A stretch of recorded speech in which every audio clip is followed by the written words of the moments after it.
Тийм бол маш энгийн шинжилгээнүүдээр ч гэсэн ашигтай арилжих боломжтой гэдэг шүү залуусаа. Манай залуучуудын түгээмэл гаргадаг алдаануудын нэг нь яг support resistance zone дээр ойсон уу үгүй юу гэдэг дээр эргэлздэг.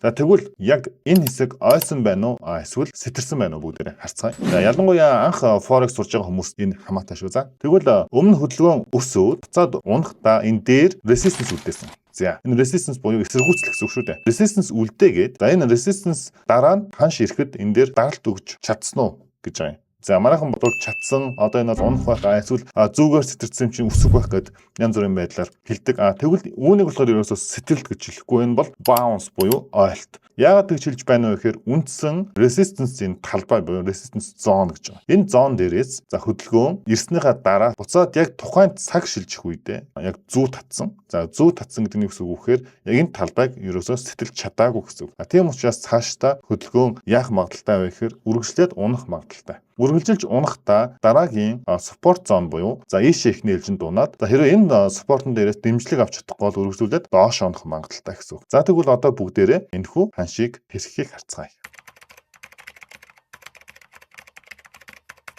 За ямар ч байсан харах юм бол шүү дээ тийм resistance дээрээс одоо bounce өгсөн учраас доошоо унаад өмнөх support-ыг шалгачлаа. За тэгвэл бид нар яг зөвхөн support resistance ашиглаад энэ ханшин дээр цээлдсэн бол тодорхой хэмжээний ашигыг хийх боломжтой байсан байна тийм. За тэгвэл хэрвээ бид нар рискээ барьж чадах юм бол маш энгийн шинжилгээнүүдээр ч гэсэн ашигтай арилжих боломжтой гэдэг шүү залуусаа.